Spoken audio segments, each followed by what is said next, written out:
Sunki has started recording already. So I am reading out to you what has been said in the previous paragraph. Okay.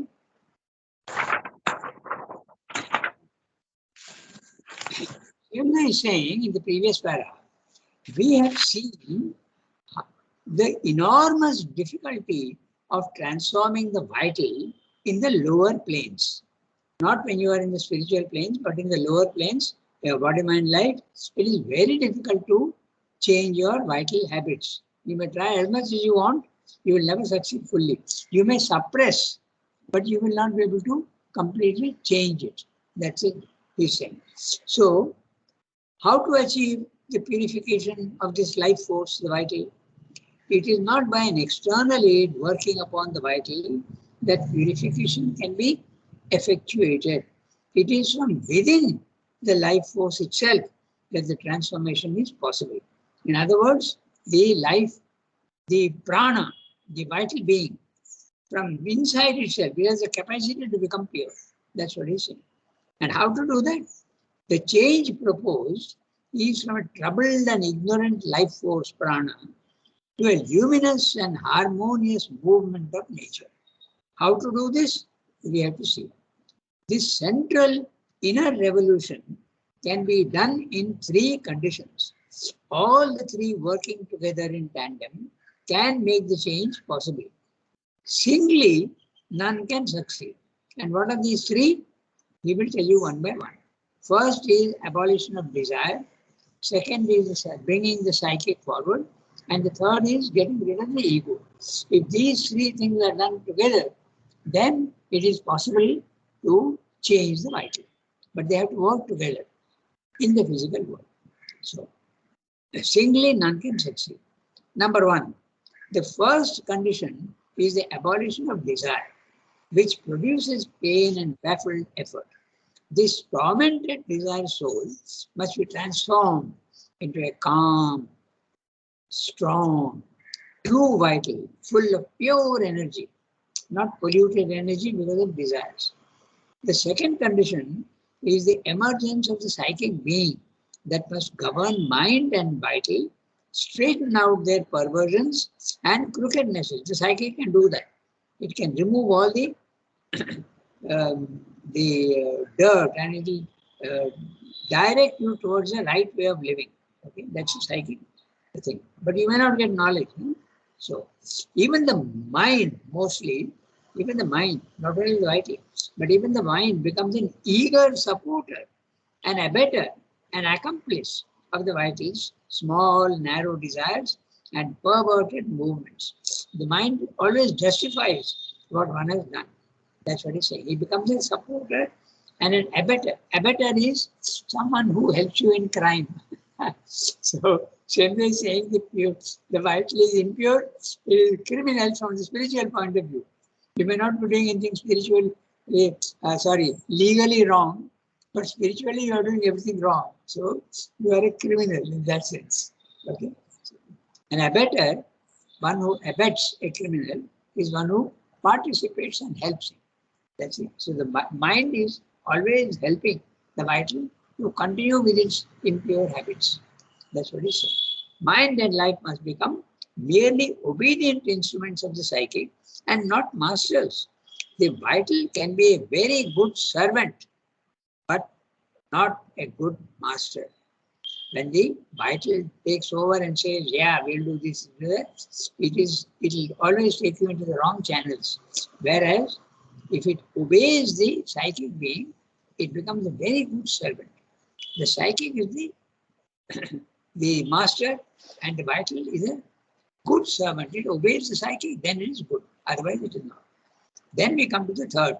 The third and last condition is the abolition of the ego, which is a cause of separation from all. I feel myself to be separate from everybody else. This has to disappear, resulting in a sharp I-ness and one minus. This I-ness and minus must go away. So if these three things are done, then the vital can become pure. What are the three things? Removal of desire, bringing the psychic being forward, and getting rid of the ego. With getting rid of the ego, we can start even at this level. We see so many egoistic movements in oneself. So you must first become aware of them and then slowly, slowly try to change them. Okay? So the last sentence of the summary is the true individual, vast, free, cosmic, must replace the small, separate, narrow ego. So this is what Srindu is saying in the previous paragraph.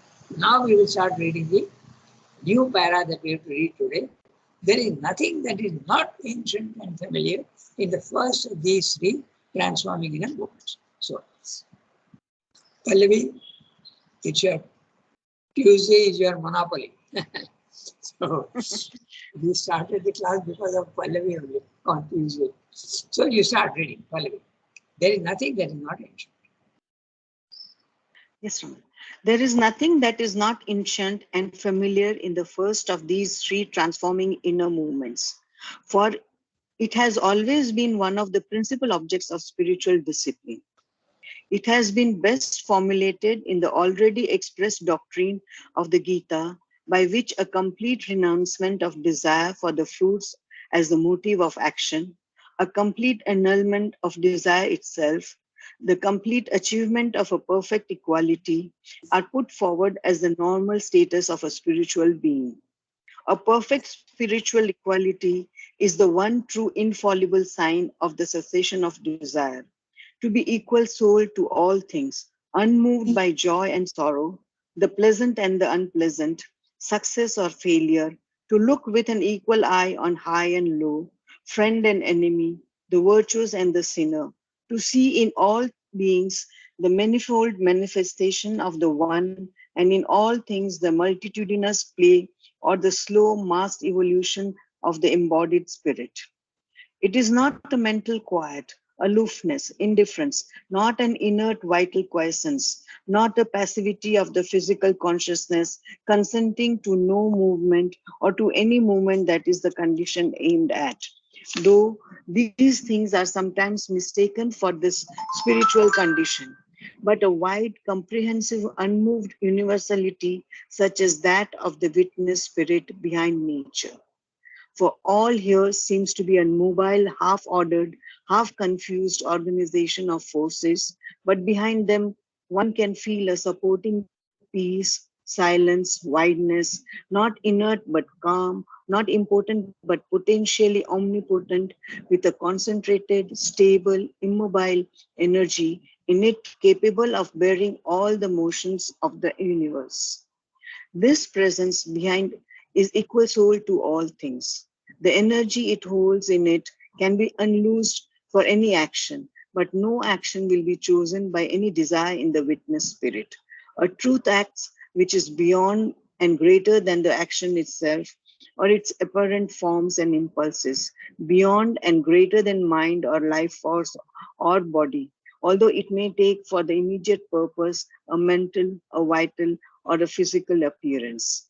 It is when there is this death of desire and this calm, equal wideness in the consciousness everywhere that the true vital being within us comes out from the veil and reveals its own calm, intense, and potent presence. For such is the true nature of the vital being, Pranamaya Purusha.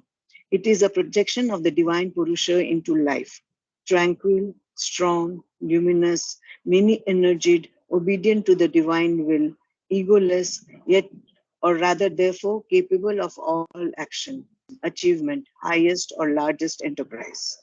The true life force too reveals itself as no longer this troubled, harassed, divided, striving surface energy, but a great and radiant divine power, full of peace and strength and bliss, a wide-winged angel of life with its wings of might enfolding the universe. Long para and beautiful para, but he's telling you what the free soul is, who is egoless, desireless.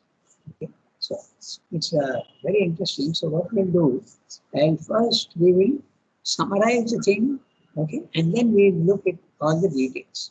Because sometimes the details are very interesting. Okay? So,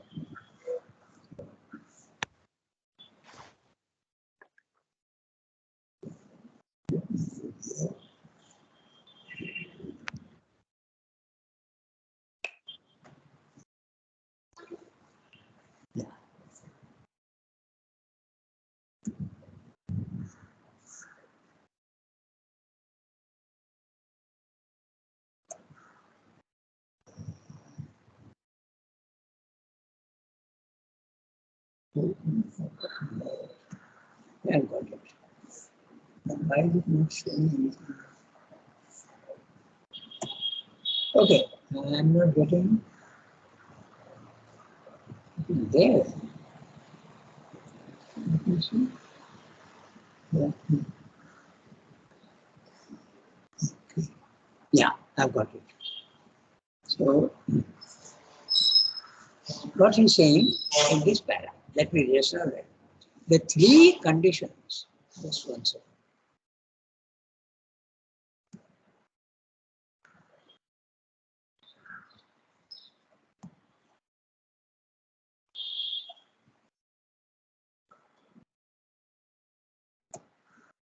Yeah. The three conditions referred to above are not new.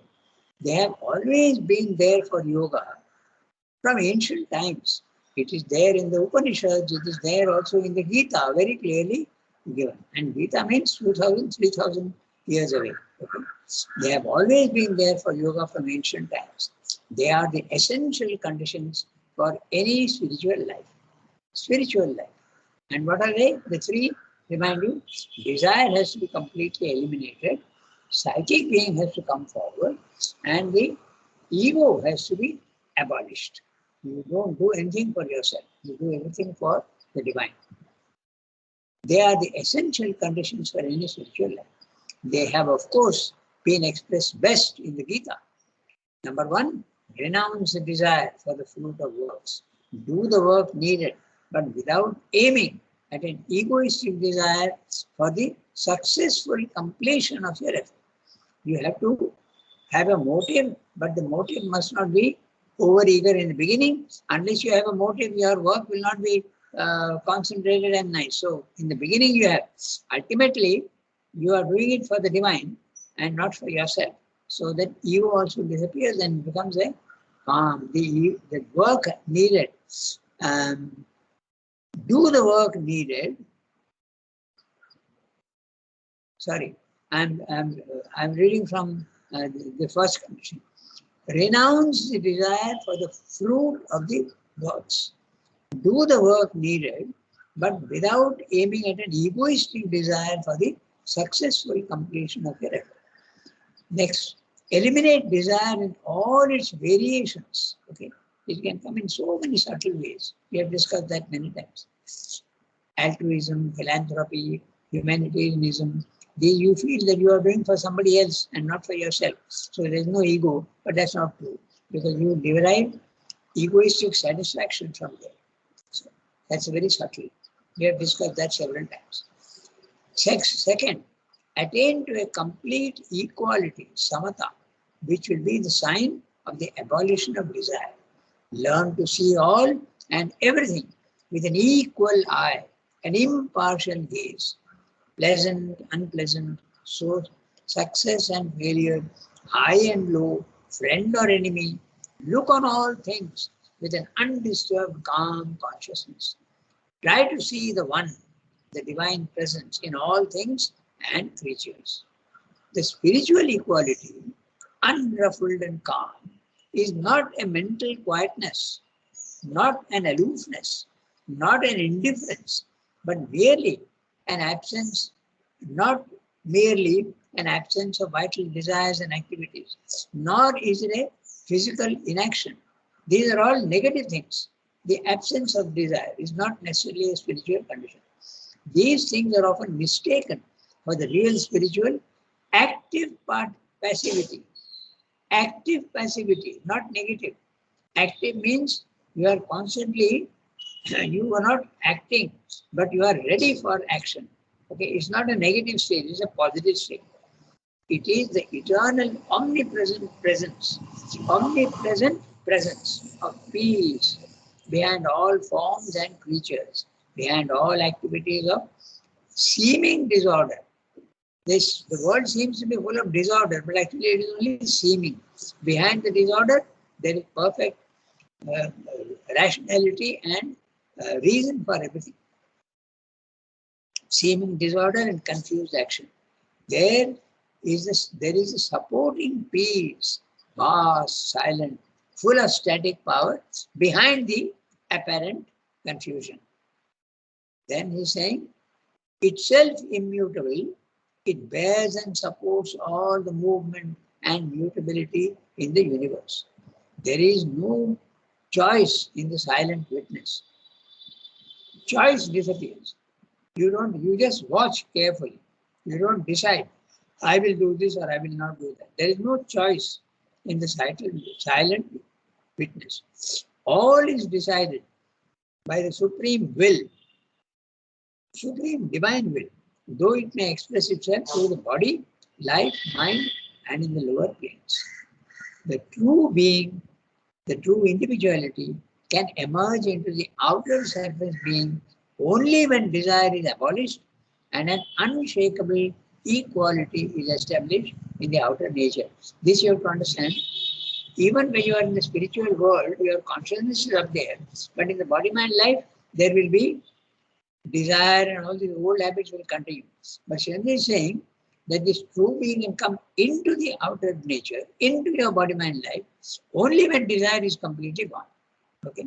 Then it is possible to act also in the right way. The outer desire soul is then replaced by the true vital being. The outer desire soul is your vital being. But there are two vital beings. One is a higher vital and one is a lower vital.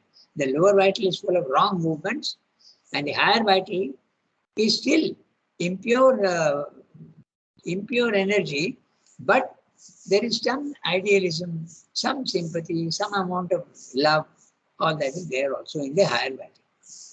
The troubled, harassed outer nature of body-mind life is then removed and a calm, unshakable peace and power takes its place. If you remove all these three things, remove desire, bring the psychic forward and get the ego to vanish. Okay, so this is what he's saying. Not easy at all, obviously. Okay, so now we read each sentence carefully because there may be some interesting things we will see there. And also the idea is to understand Sri Aurobindo language, because once you understand Sri Aurobindo language, things become very easy. Now, I am reading each sentence. There is nothing that is not ancient and familiar in the first of these three transforming inner movements. Okay? Abolition of desire, bringing the psyche forward, and letting the ego disappear. These three things are not new. They are there right from the beginning. For it has always been one of the principal objects of spiritual discipline. It has been best formulated in the already expressed doctrine of the Gita, by which a complete renouncement of desire. Note the word renouncement. Okay, it's also here. You can use the word renouncement. You can also use the word renunciation. Okay, renunciation of desire for the fruits as a motive of action. All our actions, we want success. We want the fruit. We want the result of our action. If we don't get the result, we are unhappy. It has been like that. By the complete renouncement of desire for the fruits as the motive of action, we have to give it up. A complete annulment of desire itself, the complete achievement of a perfect equality are put forward as the normal status of a spiritual being. A spiritual being is one who lives in the level 2, not in the level 1. Level 1 is identified with body-mind life. So, a perfect spiritual equality to one thing. You are not disturbed by anything at all. Neither pleasant nor unpleasant. That's it.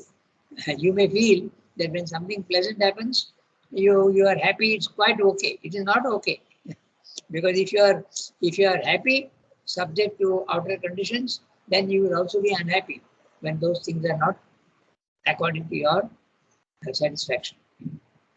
A perfect spiritual equality is the one true and infallible sign of the cessation of desire. The moment you are absolutely calm and undisturbed, then you know that desire has vanished. You have no likes and dislikes.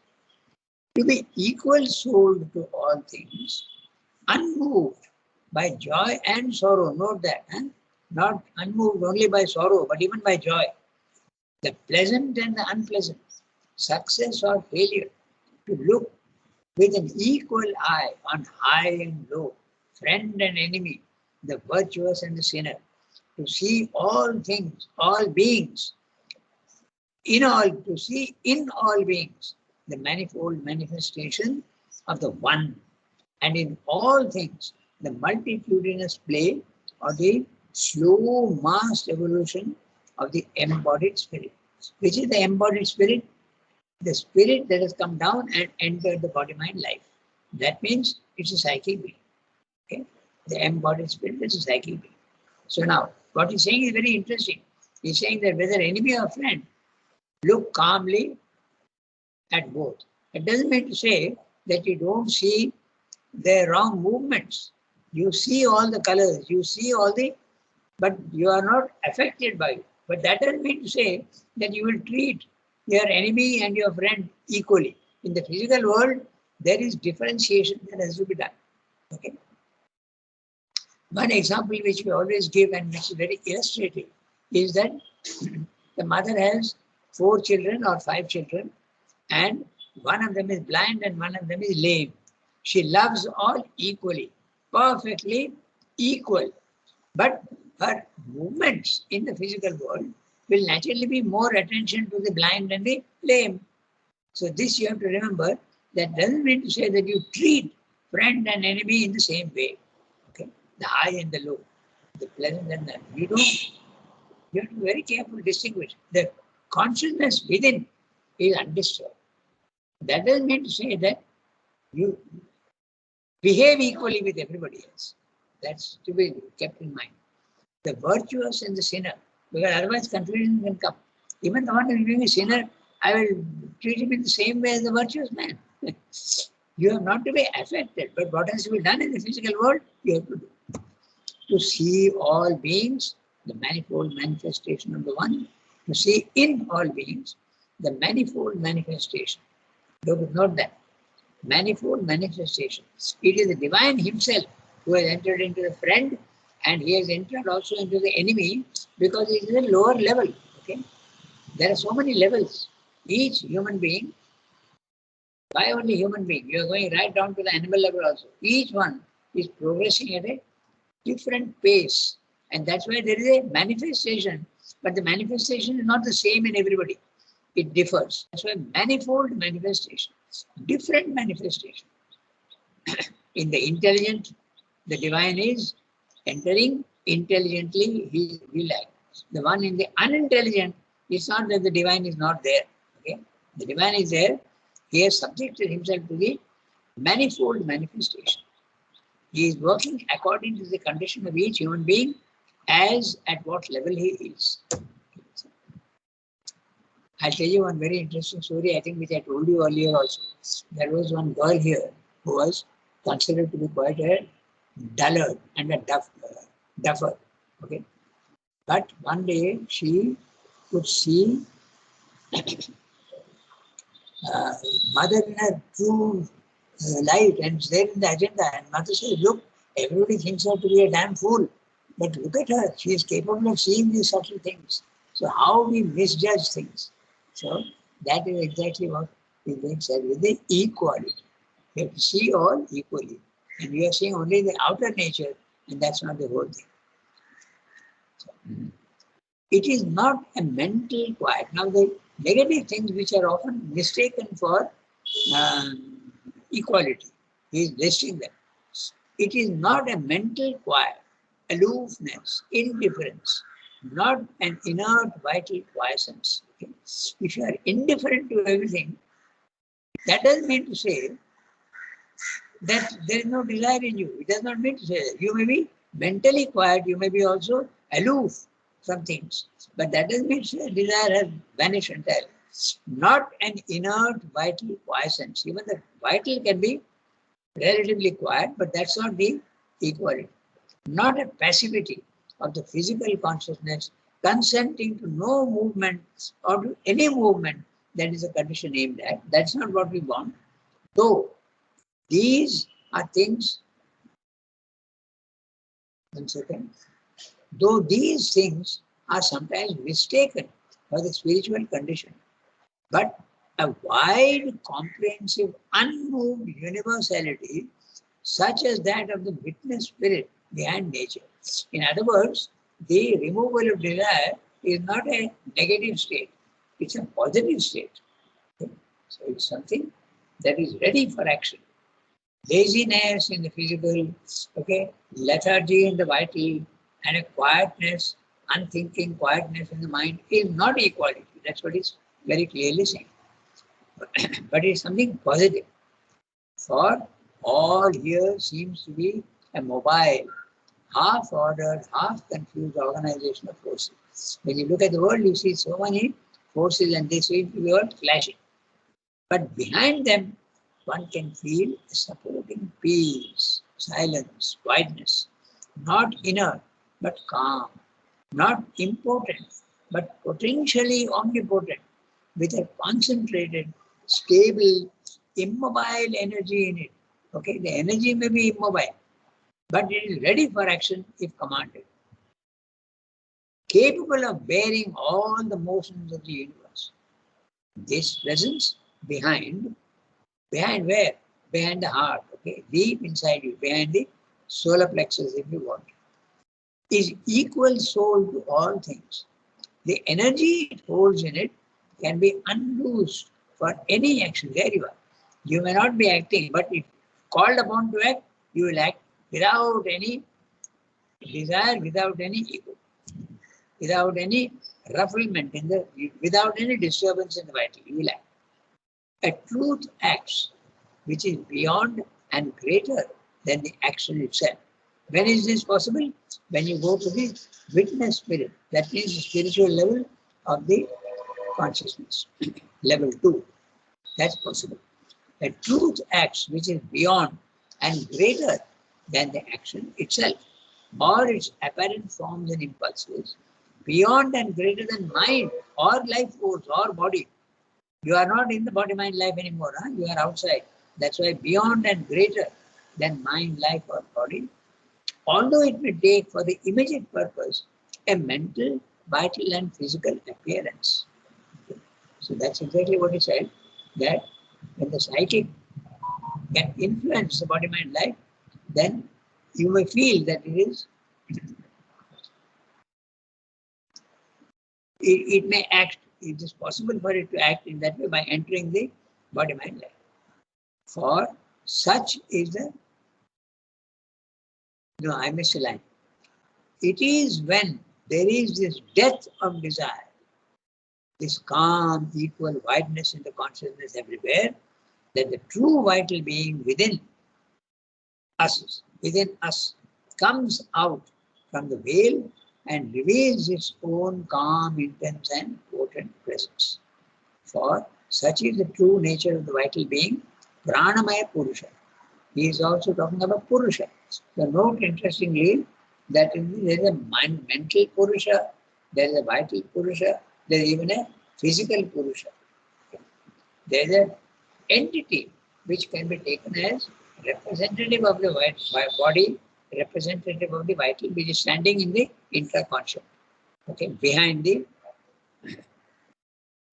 your body, mind, life, it is there. So the true life force too reveals itself as no longer this troubled, harassed, divided, striving surface energy, but a great and radiant divine power, full of peace and strength and bliss. So no, it's not only peace and strength, but also bliss, a wide-wayed angel of life with its wings of might enfolding the universe. So, beautiful. But he is also saying bliss. But remember that in the beginning, when you go to this, to the self, the Brahmic consciousness of level 2, you may not have in the beginning, okay, you may not have the Ananda. It will come later. Power and Ananda may come later. But sometimes it can come even in the beginning. So that's it. paragraph that I wrote. We have 5 minutes, 6 minutes. We have a little more also. We can read the next paragraph. And yet this transformation. So, Pallavi read. So today, Tarika, you have the text with you? She may not be there. Okay. Then, Shilpa, also not there. Yes, Rangada, I don't. Rangada, I am there, but I don't have the text. I am in Okay. Munnar actually. Shilpa, you have the text? yes, I have. Read the para. And yet this Okay. And yet, this transformation into a large strength and equality is insufficient, for it is opens to us the instrumentation of a divine life. It does not provide its government and initiative. It is here that the presence of the released psychic being intervenes. It does not give the supreme government and direction, for that is not its function, but it supplies during the transition from ignorance to a divine knowledge a progressive guidance for the inner and outer life and action. It indicates at each moment the method, the way, the step that will lead to that fulfilled spiritual condition in which a supreme dynamic initiative will be always there directing the activities of a divinized light force. The light it shades illuminates the other parts of the nature, which, for want of any better guidance than their own confused and groping powers, have been wandering in the rounds of the ignorance. It gives to mind the intrinsic feeling of the thoughts and perception, to life the infallible sense of the movements that are misled or misleading and those that are well inspired. Something like a quiet oracle from within discloses the cause of our stumblings, warns in time against their repetition, extracts from experience and intuition the law, not rigid but plastic, of a just direction for our acts, a right step, an accurate impulse. A will is created that becomes more in consonance with evolving truth rather than with the circling and dilatory mazes of a seeking error. A determined orientation towards the greater light to be a soul instinct, a psychic tact, an insight into the true substance, motion and intention of things, coming always nearer and nearer to a spiritual vision, to a knowledge by inner contact, inner sight, and even identity begin to replace the superficial keenness of mental judgment and the eager graspings of the life forces.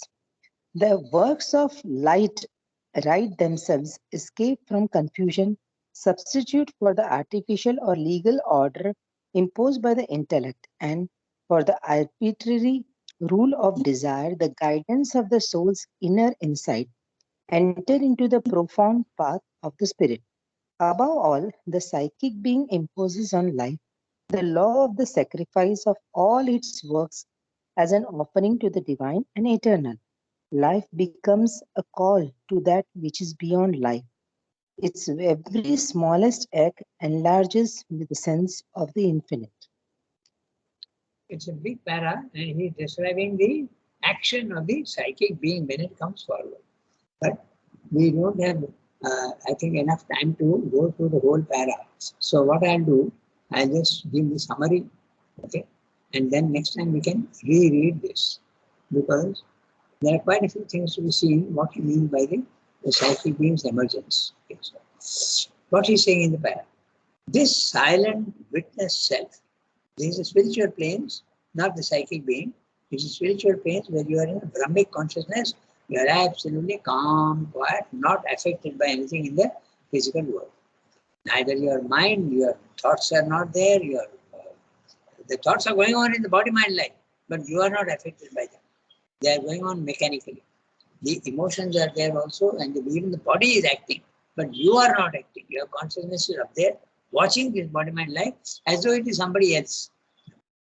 This silent witness self at level 2 of the spiritual planes is not enough for the integral yoga. It may be enough for others, but not for the integral yoga. This static, silent self makes available to the sadhak the instrumentation, the possibility of going farther in the ascending spiritual journey. But there still remains the actual effective use of the instrumentation for governance and mastery of the lower nature. So when you go there, now you have the possibility of going even higher up. Okay, that's what Swami is saying. What are the instruments that are now available at level 2, which were not at level 1? He is answering. They are peace, calm, silence, detachment. These constitute a vast field ready to be plowed, planted, and harvested with the yield of mastery, with power and bliss. All this stage, at this stage of the emergence of the psychic being, becomes crucial with its innate capacity to purify, lead correctly along the right path. The psychic being guides and directs the sadhak infallibly, though it may not control and master the lower nature. There you are, it gives you the guidance. Okay? Because that is not its role. It may not tell you what to do and what not to do, but it purifies the being and gives you indications of what is right and what is wrong. Okay? The lower nature, revolving endlessly in its own ignorance, can now be guided to exit the level 1 of the ignorance and darkness. When the psychic being comes forward, the possibility of rising out of body-mind life is there. But sometimes, as in Sri Aurobido's case, the self came first, and then the psychic being also came later on. Because if you remember his experience in Baroda, he had the experience of the self, but there was no emotion there at all. But when he was in jail, much later on in Calcutta, he was seeing Sri Krishna everywhere, and that time the emotion came tremendously into him. He's seeing Sri Krishna everywhere, in the tree, in the bars of the prison, okay? Even the bars, the iron bars, he's seeing Sri Krishna everywhere. So how can that not give you emotion? So that's a psychic emergence. It may come later. But according to Sri Aurobindo, it is safer to have the psychic being first and then rise to the higher level. But in his own case, it was slightly different. He himself says that.